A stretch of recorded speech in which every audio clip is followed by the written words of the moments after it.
E Ney, fala uma coisa pra gente. Teve aquela negociação com o Rincon, que quando houve a saída dele, né, em 2000. O que aconteceu ali? Que a Fiel ficou bem machucada com ele naquele caso lá. Eu lembro que eu fui um dos que entrou com a notinha lá de dólar lá, Corinthians e Santos, Corinthians ganhou de 5-1 e eu entrei com a notinha lá. Em julho daquele ano, de 99, nós renovamos o contrato do Rincon, porque o Rincon estava com problema de pensão e nós acabamos renovando o contrato. Eu até reconheço que foi até um pouco aquém do valor que ele merecia, mas era a situação que o clube podia pagar e ele aceitou. E quando chegou no final do ano, ele me chama e fala que tem que conversar a respeito do contrato.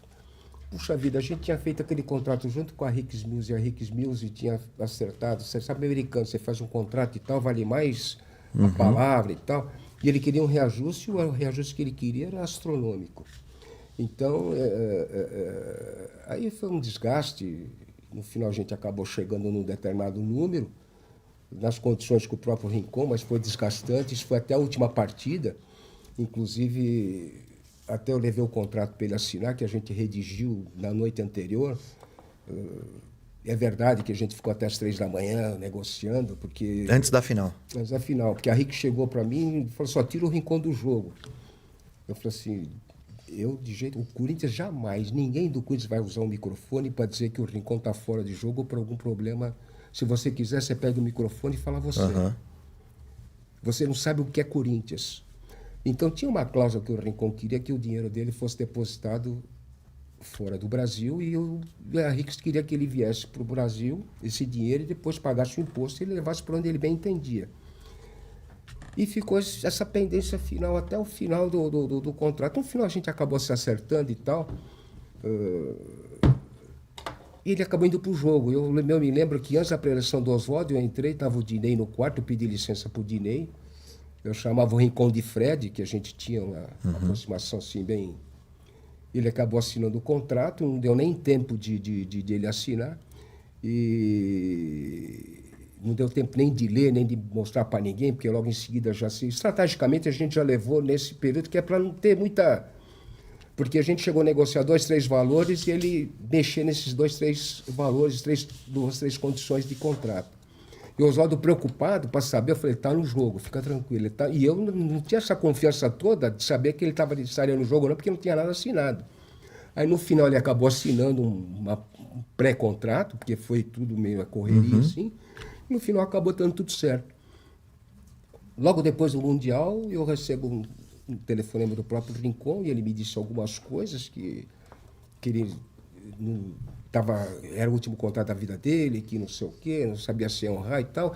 E quando nós recebemos um oficial de justiça, era justamente o que ele tinha me falado e estava no papel. Quer dizer, que deu para deduzir que ele leu o que ele me falou.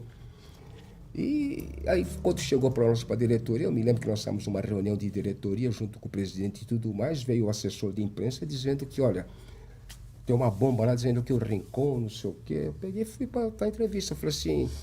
Aí o pessoal não queria que eu fosse, eu falei assim, não, nós temos que ir, nós temos que dar a cara para bater. Que história é essa aqui, não? Afinal de contas, sempre correram atrás do Corinthians para o Corinthians se justificar. Nós vamos dizer a verdade, e essa verdade tem que prevalecer.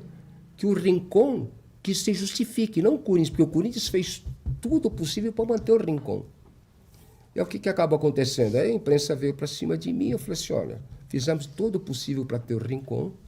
Infelizmente, o Rincon, por única exclusividade dele, uma decisão unilateral dele, ele resolveu romper o contrato. E eu não sabia o que te falar. Eu acho que é melhor perguntar para o Rincon. Aí ficou um clima ruim entre eu e o Rincon, por eu ter jogado ele para... Aí, depois aí, teve um jogo no Morumbi contra o Santos, que fizeram as moedas. Ele até pensou que eu que tivesse mexido com isso. Eu jamais... faria uma coisa dessa com quem quer que seja. Quem foi que fez. Não. As coisinhas. Eu peguei na porta lá.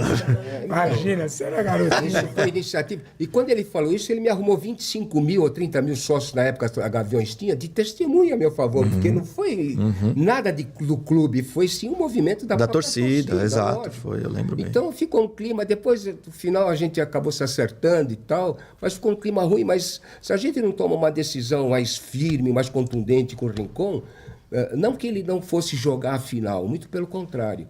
Mas jogador de futebol é o seguinte, se ele não tiver com a cabeça inteira na partida, numa final daquela, o rendimento dele não Não é seria o o mesmo, mesmo. com certeza. Não seria o mesmo. Imagina o Rincon entrando, sabendo que, o Corinthians não resolveu o problema dele e ele estava pensando em sair, e a bola, e o contrato. E o Rincon jogou muito bem aquela partida. Capitão do time. Sempre foi o capitão do time. O Rincon era um líder. E o maior líder que o Corinthians teve na minha época, foi o Gamarra, rapaz. O Gamarra Sério? era o líder de boca fechada. Era o líder de exemplo, um líder de atitude. Nunca me esqueço que na Vila nós perdemos do Santos de 2-1, e o Ney acho que falhou num gol. O Ney estava cabisbaixo, assentando, conversando com o Ney. O Gamarra viu, presenciou, ele veio, ele pegou o Ney pela camisa e falou assim, aqui quando ganha, ganha todos, quando perde, perde todos. Levanta essa cabeça, bateu no peito dele e saiu. Aí eu fiquei até quieto, né? Aí eu estou vendo a entrevista do Ney, o Ney todo cheio de... Pô, revertemos o jogo contra o Santos, acabamos sendo campeão.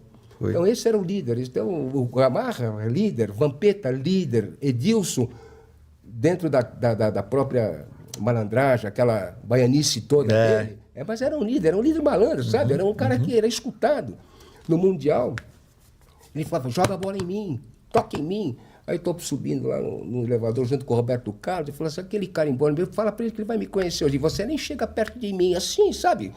Na malandragem, na brincadeira. Pô, o Edilson fez aquele gol contra o Real Madrid, que ele mete meio das canetas, todo aquele gol de bico, sei lá de como é que foi. Pô, aquele era o Edilson. Sensacional. É o Edilson. Então, eu queria ter 11 Edilson no time, queria ter 11 Marcelinhos técnicos dentro do campo, Vampeta, Gamarra... Ricardinho também era... O Ricardinho era fora do padrão. O Ricardinho foi indicação do Vanderlei Luxemburgo. Veio do Paraná, né? Aí era do Paraná. Mas ele estava fora. Ele não veio do Paraná, ele veio da França. Hã? Ele estava veio na da França para mas cá. E nós não tínhamos até o dinheiro foi para criado pagar. no futsal, né? Acabou a federação na época do Fará sendo o avalista da operação para vir o Ricardinho. Aí o Ricardinho estava um dia lá, aí estava... Pô, Ricardinho, quem é o Ricardinho? A gente não conhecia quem era o Ricardinho. Aí nós demos um fardamento para ele, um uniforme para ele brincar. Pô, primeiro toque, segundo toque, ele deu com aquela perninha esquerda ali e falou, pô, não tem, vamos trazer, pô, pelo amor de Deus, pô. Indicação do Vanderlei.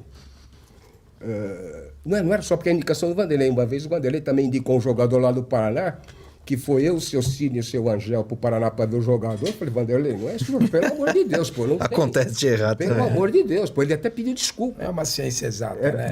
Era um Erros e zagueiro. acertos. Não tem Era um como. zagueiro, mas sem condição de trazer e ter problema. Então, tem histórias mil aí para contar. Dá para escrever